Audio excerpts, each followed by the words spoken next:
Hello, I'm Sarah. I'm a mindset mastery coach and a transformational hypnotherapist. And I have studied attachment styles, and I am currently doing videos on attachment styles and attachment theory. So join me if you're new here, have a look around the channel, and please like, share, and subscribe. Very quickly, if you'd like a personal one-on-one individualized coaching session or hypnotherapy session or a blend of both, you can reach out to me. There's an email listed below in the description box, as well as a link to book your free 20-minute discovery call with me to see if we're a good fit. I'm gonna get right into this video. In fact, I don't even have notes for this video. For some of them I do. This is a video off the cuff, and I want to talk about the dismissive avoidant partner, or really the fearful avoidant partner. So avoidance in general, and are they coming back? Because this is like the number one question that I hear from clients. Are they coming back?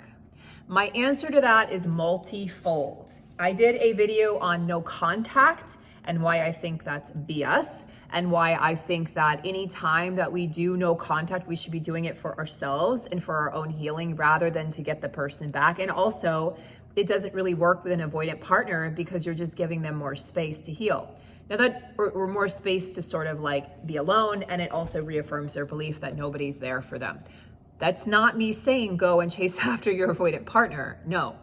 They have to be able to be willing to do the work, the internal work, and shift internally and transform internally and do it on their own and then come back to you. And that's what I strongly feel. Nothing that you say or do is going to change the avoidance mind.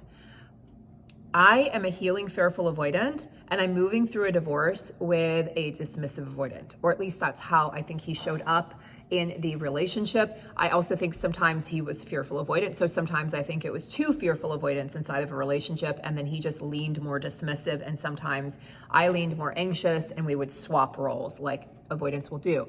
But regardless of the label, that marriage, at the end of it, he was so set in his ways. He was the one who asked for divorce, even though we had both really threatened it there at the end when things got really bad and nasty. He was the one who actually said, I want a divorce. And then I was the one who actually left.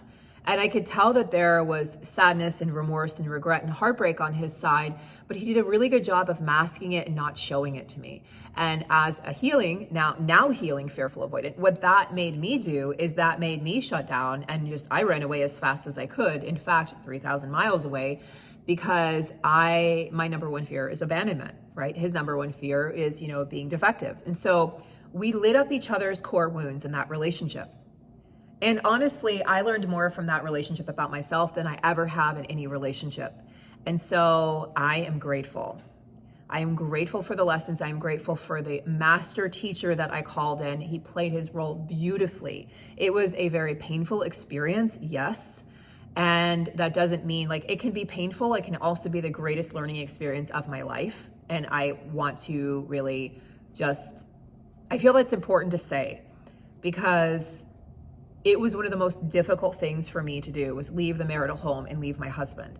But I also knew that I had to do it for me, and I had to do it for him, and I had to do it for us, and also for my stepson. So when we're talking about the avoidant partner coming back, right? When I'm working with clients who are sort of obsessed with this idea of, is the avoidant partner coming back? Well, the first thing I'm going to do is we're going to work on them. We're going to work on you, right? As the client, I'm going to work on you. We're going to work together to get you to a place where you're not focused on what they're doing, when they're coming back, if they're coming back, because that really ultimately shouldn't matter. Now, if you're more anxious leaning, or you're fearful avoidant anxiously leaning, then yeah, that's probably at the top of your mind, because when you're anxious leaning, other people or the other person is really going to be at the forefront of your mind versus you and your healing, right? And the transformation that needs to take place inside of you to become more securely attached. So we're going to work with you to become more securely attached first. And then from that place, we can start to talk about, okay, are they coming back? And then develop a plan. Okay, if they do come back, what does that actually mean? Right? Because the avoidant partner could come back for many reasons. They could be lonely. They could have regrets and remorse, but that does not mean, none of these things necessarily mean they've done their work. None of these things necessarily mean they're going to be a good and healthy partner or come back in the form that you need them to come back in. And so my answer to that is, does it really matter why they're coming back? Well, yes, it does matter, because if they're coming back to you saying, I've been working with a therapist. I learned about attachment styles in particular. I've done the work. I'm continuing to do the work. I want to have a conversation with you. I'd like to take accountability. I'd like to apologize. I'd like to clarify some things. Wow. Okay. Give them an opportunity if you want to. I mean, it's entirely up to you. But in that situation, I would say, wow, give them an opportunity. And that doesn't mean you get back together. That might mean you're able to end it more amicably, or you're able to just have closure on both sides, or maybe there's an opportunity to get back together. But both of you have to be willing to put in the work and the time and the effort. And not just once or twice, not just like I did a therapy session and I learned that I'm, a dismissive avoidant. Great. There has to be work put in for both of you to become more securely attached. And you both really need to be doing it at the same time. Otherwise, one person's here, one person's there. Not that like one person's better than the other, but it's going to be not balanced, right? It's going to be imbalanced, and that doesn't work. Not when you're dealing with insecure attachment styles.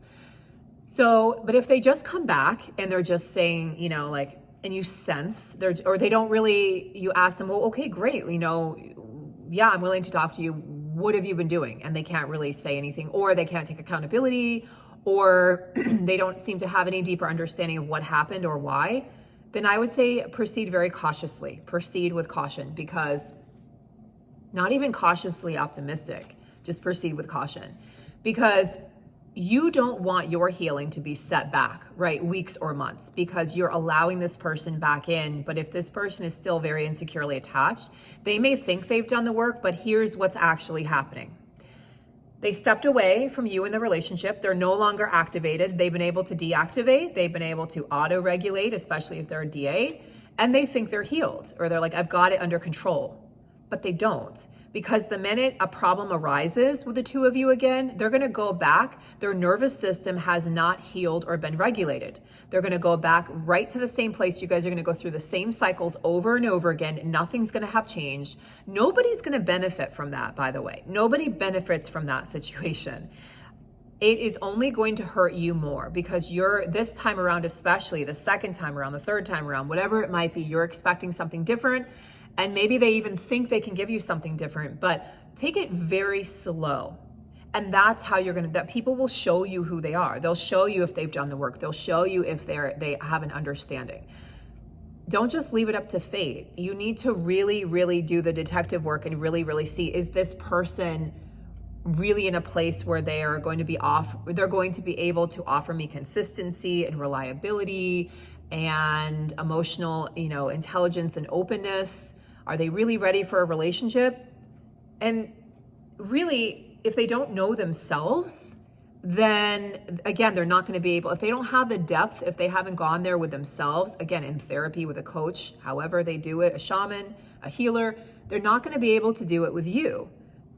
Anybody, you can only know others as deeply as you know yourself, right? If somebody who's at war with himself is not going to be able to not be at war with other people because they will perceive everything as criticism, everything is an attack, everything is a put down, everything is, well, I'm just, a piece of shit or whatever. And that's, a lot of times a DA believes that. They'll say that, well, I'm just, a piece of crap. And the partner's like, well, I didn't say that, you did. That's truly how they feel. They're projecting, but that's truly how they feel about themselves. So in the long run, my answer to this is the DA partner coming back? They can come back. Typically with a DA partner, it can take anywhere from 3 to 6 months. And I'm going to say probably more like 6 months for that partner to deactivate enough. And this is with like no contact, right? To deactivate enough to be able to have regulated themselves and hopefully have done the work on themselves. Okay, that's what we're going for here. We're not going for just, if you're anxiously attached and you haven't healed, you're going to just want them to come back. You're going to take them back regardless. That's not what we're aiming for here. You don't want to just take somebody back just because they'll have you back. You are worth more than that. You want to take somebody back because they're healthy for you and you guys want to grow together. You guys want to learn together. I'm not saying you have to be perfectly healed to get back together or to be in a relationship with someone. In fact, I don't think we're ever perfectly healed or fully healed. I think that's a misnomer. And in spiritual bypassing, I think that we're always healing, we're always growing. There's going to be triggers throughout your life, and it's going to be up to us how we respond or reply to those triggers. So with the DA, it's more like 3 to 6 months of really sort of letting them not even detach, just letting them auto-regulate, letting them sort of, their nervous system get to a healthy place where they feel like they could even handle a conversation with you. Because oftentimes the DA will just be like, I don't want to talk about it. I don't want to do a postmortem on the relationship. I'm done. That's it. And the person's like, what the fuck? And then with the fearful avoidant, I would say less time for the fearful avoidant, like for them to really need, like the fearful avoidant might only need a couple weeks or a couple months. But if you're more anxiously attached, I would say the best thing to do is to give that avoidant partner space and time to process. They need to process. That's something an avoidant often doesn't do. They don't process their emotions. They don't process a situation. They don't process a breakup. And then one day there's a breakup that's like the master, the granddaddy of all the breakups. And then suddenly they're forced to process everything, all of the breakups, all of the pain, all of the loss, all of the hurt. You don't want to be around when that's happening. It's not your job to save somebody else from themselves. They need to go through that on their own with a professional. You can be the person that is on the other side of that if you choose to be and if you want to be, when they're in a more healed and balanced place. But I'm telling you, you're going to receive the wrath of them going through that process. And I frankly don't want to be around for that. I don't want anyone to be around for that for me. I think that needs to be done individually and personally. You have friends for that. You have family, you know, you have therapists, you have coaches, you have healers, etc., shamans, whatever, to get you through that. But that partner, you ideally want to come together with somebody when you've both done a certain amount of work. So that's really, I'm going to keep this video short, guys, but that's really what I wanted to say about, is the avoidant partner coming back? Maybe, but this really shouldn't matter. We need to do the work to become more securely attached within ourselves and to understand ourselves and worry less about the other person. They need, both partners, if it's going to come together and work, and I know this isn't what some of you want to hear, especially my anxiously attached loves out there, both partners need to be working on themselves while you're spending time apart in order for this ever to work again. Both partners, I'm working on myself, I'm working on myself, we're giving each other space, we're living our life. And then I just feel strongly that if something's meant to be, it will happen. And maybe I'll tell you guys a story of how I met my husband. In fact, it's over on my Patreon. But it was chance. It was destiny. That was not something I manifested. It just happened. And it happened because I called him in as a teacher and he called me in as a teacher. Okay. We both needed the lessons, desperately needed the lessons. And I think that God said, okay, the time is right. I'm bringing these two souls together. Let's do this. Well, it was like a tornado, but that's what needed to happen. I strongly believe my husband was the only person who could have brought this level of pain and healing out of me, and vice versa. That might not make sense to some of you, but with pain comes growth. It's how we learn as humans. So if you guys want more, if you want the story of how I met my husband, I'm happy to share it. It's definitely something that is a really unique, cool story. And yes, we are going through the divorce process. That does not mean I don't have love for him. I wish him all the best. And I know he wishes me all the best. And we're both on our healing journeys. And that's what I can say about that, because I saw in the comments somebody asked if I was still with my husband. We are not. We are actually physically separated.